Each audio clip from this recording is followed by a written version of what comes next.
Hello dear student, welcome to Biology Katha.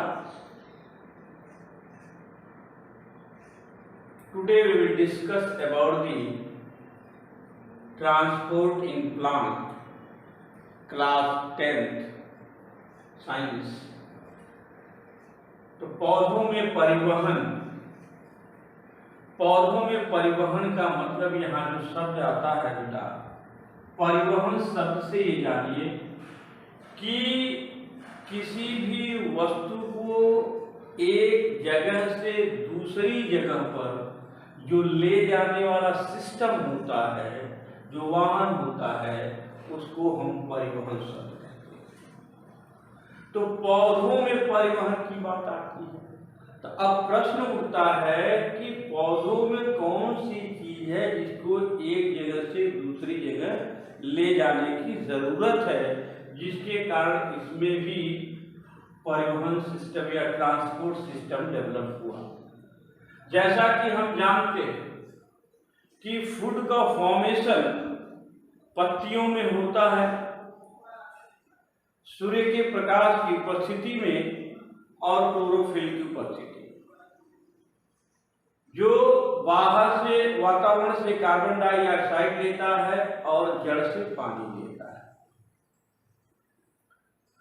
तो जड़ से पानी लेता है तो पानी जो है वह जड़ों में दिया जाता है। तो जड़ से पत्तियों तक पानी कैसे पहुंचेगा, उसके लिए ट्रांसपोर्ट सिस्टम प्लांट में भी डेवलप किया गया है।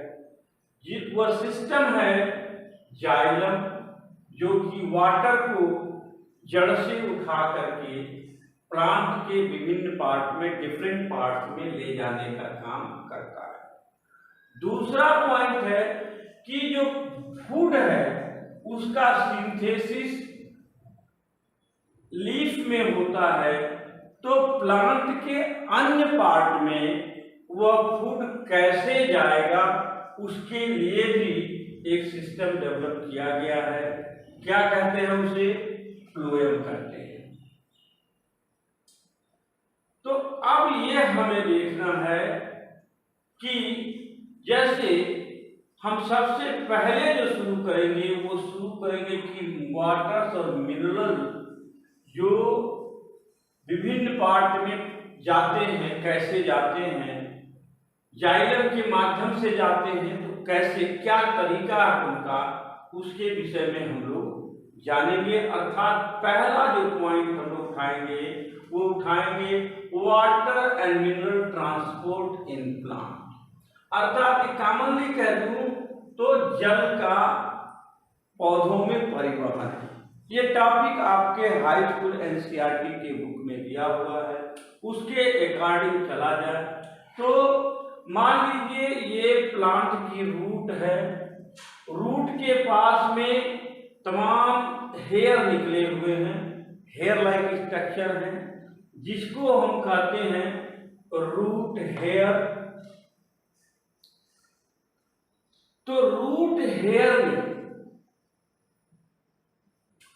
सी बेटा, this is plant, I have a plant, that is tulsi plant, a seed. This is the root, primary root, secondary root, and from primary root and secondary root you can see here the very thin structure, hair like structure. This one is a root hair. This is what we call root hair. इसी को हम कहते हैं मूल रोग। जिस पर ये पेन में मार्कर चला रहा हूँ ब्लैक पोर्शन का, ये आपका क्या है? Root hair. इसी रूट हेयर के माध्यम से, जो कि ये रूट हेयर जो मिट्टी है अंदर, मिट्टी के अंदर जो छोटे छोटे टुकड़े हैं, उनके बीच में जो वाटर है, उस वाटर को हम कैपिलरीज वाटर भी बोलते हैं, वही वाटर इसके अंदर प्रवेश करेगा। किसमें? रूट हेयर में। रूट हेयर के माध्यम से होते होते ये प्लांट के अन्य पार्ट में जाता है। आप यहाँ देख सकते हैं लीफ इधर है, इधर स्टेम है ये, और इसकी ये ब्रांचेज हैं। तो तमाम सभी भागों में पानी को जाना है, तो जाएगा कैसे? इसी रूट हेयर के माध्यम से जाएगा। तो अभी कैसे जाएगा इसके विषय में जरा सा लोग देखते हैं। तो देखिए अभी क्या है कि जो रूट हेयर के अंदर जो सैक है वो थोड़ा गाढ़ा होता है बाहर की तुलना में।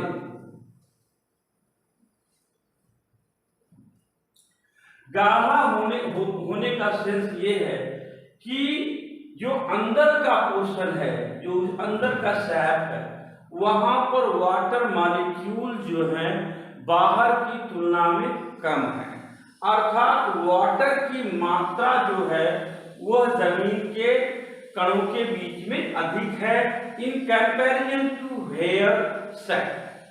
तो ये जो वाटर मॉलिक्यूल्स हैं, जैसा कि यहाँ दिखाया गया है, ये सिंपल डिफ्यूजन के द्वारा अंदर चले आएंगे, जिसको हम एंडो ऑस्मोसिस भी कहते हैं।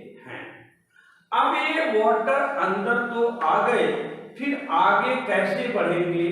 जैसे मान लीजिए अब यहाँ पर वाटर की मात्रा बढ़ गई, ये वाटर कहाँ आ गए? इस पोर्शन पर ज्यादा वाटर हो गए, तो ये आगे वाला जो पोर्शन है वहां पर वाटर क्या है? कम है, तो यहाँ से भी वाटर यहाँ प्रवेश करेगा, फिर यहाँ वाटर की मात्रा ज्यादा हो गई, तो फिर ये आगे कम है वाटर, तो यहाँ इस तरह से करके वाटर ऊपर की ओर चढ़ता जाएगा। ये कारण क्या है? इसके एक दबाव उत्पन्न होता है, इस कारण से वाटर क्या है? धीरे धीरे ऊपर की ओर चढ़ता जाता है। फिर ये आगे जैसे ही यहाँ पहुंचेगा, तो मान लीजिए कि ये आपका यहाँ से ये आपका प्लांट का पोर्शन है, प्लांट के पोर्शन से अब ये यहाँ पर मान लीजिए क्या है? ये लीफ निकला हुआ है। अब इस लीफ में क्या है कि यहाँ पर स्टोमेटा होते हैं, छोटे छोटे छिद्र होते हैं, जिसको हम स्टोमेटा बोलते हैं। इस स्टोमेटा के कारण पानी जो है पानी यहाँ से अपने क्वथनांक से नीचे तापमान पर जब इन छिद्रों के माध्यम से, अर्थात स्टोमेटा के माध्यम से बूंद-बूंद करके बाहर निकलता रहता है, तो इस क्रिया को हम कहते हैं ट्रांसपीरेशन या वाष्पोत्सर्जन। इस वाष्पोत्सर्जन या ट्रांसपीरेशन के कारण एक यहाँ पर चूसण बल दाब उत्पन्न होता है, जिसकी वजह से पीछे से पानी फिर यहाँ पर आगे की ओर खींचता हुआ चला आता है। इसी समय कुछ मिनरल्स होते हैं जो कि मिट्टी के कणों के बीच में अधिक मात्रा में है, लेकिन रूट हेयर में कम मात्रा में है, तो वे भी क्या है? सिंपल डिफ्यूजन के माध्यम से अधिक मात्रा से कम मात्रा की ओर मूव करेंगे और फिर आगे की ओर एक प्रेशर के कारण बढ़ते जाते हैं। लेकिन कभी कभी होता क्या है, कुछ ऐसे मिनरल्स हैं जो कि रूट हेयर के सैक में अधिक मात्रा में हैं, परंतु जो मिट्टी है उन कणों के बीच में क्या है? वो कम मात्रा में है, फिर भी उनकी जरूरत है। तो वो कैसे अंदर जाएंगे? वो जाएंगे, एक दूसरा प्रोसेस होता है active transport system. Active transport सक्रिय ट्रांसपोर्ट द्वारा होगा। इसमें क्या होगा कि एनर्जी खर्च होगी, और दूसरा चीज क्या चाहिए? वहां एक कैरियर चाहिए जो उनको पकड़ सके, जिसके साथ बाइंड हो सके। वो कैरियर मॉलिक्यूल जो होते हैं वो इसी रूट हेयर के एपिडर्मिस में होते हैं, जिसके कारण वह एक्टिव ट्रांसपोर्ट के माध्यम से वह मिनरल्स भी इस प्लांट को मिल जाते हैं। अब हम देखेंगे कि क्या सिस्टम है। जैसे अगर रूट हेयर का सेक्शन काट के देखा जाए तो उसमें 3 चीजें मिलती हैं, 4 चीजें, कौन कौन 5 चीजें दिखती हैं। कौन कौन सी? जो सबसे बाहरी परत होती है उसको कहते हैं एपिडर्मिस। ठीक उसके अंदर की जो लेयर होती है उसको कॉर्टिकल रीजन कहते हैं या कॉर्टेक्स कहते हैं। उसके अंदर का जो पोर्शन होता है, सेल होती है, उसे एंडोडर्मिस कहते हैं। फिर उसके अंदर की जो सर्किल होती है, लेयर होती है, उसे हम पेरिसाइकिल कहते हैं। अब सबसे अंदर भाग में जो होता है वो जाइलम होता है। जाइलम में 4 तरह की कोशिकाएं होती हैं, जिनमें जो जाइलम ट्रैकीड होती हैं, उन्हीं के माध्यम से वाटर क्या है ऊपर की ओर चढ़ता जाता है और प्लांट के विभिन्न भागों में जाता जाता है। अब हमें एक चीज देखना है कि यहाँ जो दिया हुआ है, जब पानी अंदर प्रवेश करता है तो उसके पास में 2 पाथवे होते हैं। हालांकि ये हाई स्कूल स्टैंडर्ड पर नहीं है, आईसीएसई बोर्ड में है। क्या है? Pathway of water transport in xylem. जो pathway of water transport in xylem है, मतलब जाइलम में पानी पहुंचने के लिए पाथवे कैसे हैं? तो 2 पाथवे हैं। फर्स्ट पाथवे को हम कहते हैं एपोप्लास्ट पाथवे। एपोप्लास्ट पाथवे में वाटर जो है बिना मेम्ब्रेन को क्रॉस किए हुए जाता है, जबकि दूसरा पाथवे क्या है? सिम्प्लास्ट है। उसमें वाटर हमेशा कैसे पास करेगा? उस सेल की साइटोप्लाज्म या प्रोटोप्लाज्म से क्रॉस करते हुए पहुंचता है। तो ज्यादातर जो मेजॉरिटी में पाथवे अपनाया जाता है या ज्यादा पाथवे जो अडॉप्ट किया जाता है प्लांट के द्वारा, वो कौन सा है? एपोप्लास्ट पाथवे, जिसमें कि मेम्ब्रेन को क्रॉस नहीं करना पड़ता है, फिर भी वाटर चला जाता है। अब कहोगे सर ये कैसे पॉसिबल है? तो देखो बेटा, इधर क्या है, अपने पास एपिडर्मिस है इस तरह से, और यहाँ देखो ये क्या है? ये हमने बताया कॉर्टेक्स है। उसके बाद ये क्या है? कॉर्टेक्स बाद एंडोडर्मिस है। एंडोडर्मिस के बाद क्या है? इधर पेरिसाइकिल है। तो देखो, बिना एक तो 2 तरीके हैं। एक तो वाटर कैसे आ सकता है? एक तो देखो, इधर से वाटर यूं आया, यूं आया, यूं आया, यहां चला आया, मतलब without crossing the membrane water कहां तक पहुंच गया? जाइलम तक पहुंच गया। और दूसरा तरीका ये हो सकता है कि वाटर यहां से इसके साइटोप्लाज्म को क्रॉस करे, इसके साइटोप्लाज्म क्रॉस करे, इसके साइटोप्लाज्म क्रॉस करे, इसके साइटोप्लाज्म क्रॉस करे, फिर जाकर के ये जाइलम के पास आता है। तो ये 2 प्रोसेस है, 2 पाथवे है, कहां से? ये जाइलम तक वाटर को पहुंचने के लिए। तो पहला पाथवे क्या है? Apoplast pathway, and second pathway is symplast pathway. But majority of pathways is applied apoplast pathway.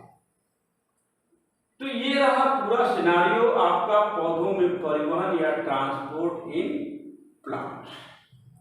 इसमें मेन जो है, अगर ट्रांसपिरेशन, यहां पर हमने जो बताया है, ट्रांसपिरेशन की प्रक्रिया न हो तो दाब नहीं उत्पन्न होगा, दाब नहीं उत्पन्न होगा तो वाटर ऊपर की तरफ चढ़ेंगे नहीं, या ऊपर की तरफ ये मूव नहीं कर पाएगा।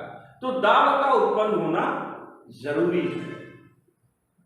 अब जैसे एक एग्जाम्पल सिंपल सा मान लिया जाए कि आपने मोटर लगा दिया नीचे, उसमें से पाइप लगा दिया, पानी आ रहा है। अब बाहर जहां पाइप का अंतिम छोर है, फ्री वाला छोर है, उसको आप किसी तरह से सील कर दें तो क्या पानी निकल पाएगा? क्या पानी आगे की तरफ बढ़ पाएगा? मोटर कुछ देर बाद हो सकता है बंद हो जाए या पाइप स्वयं फट जाए। अगर पानी लगातार वहां से निकल रहा है तो ऑटोमेटिक पानी क्या है? चढ़ता रहेगा। ठीक है, तो सेम प्रोसेस कुछ इसी तरह से मिलता जुलता प्रोसेस प्लांट में जो वाटर का ट्रांसपोर्ट होता है और मिनरल का ट्रांसपोर्ट होता है, उसी तरीके से होता है। तमाम मिनरल्स जो हम वाटर के माध्यम से भी ये क्या होते हैं, ये पहुंच जाते हैं। कुछ मिनरल बचते हैं जो कि एक्टिव ट्रांसपोर्ट के माध्यम से पहुंचते हैं, and that need energy and carrier molecule, and that carrier molecule is present in the membrane of the root hair. So यहीं तक था ये पूरा टॉपिक, हाई स्कूल स्टैंडर्ड का टॉपिक था। I think all of you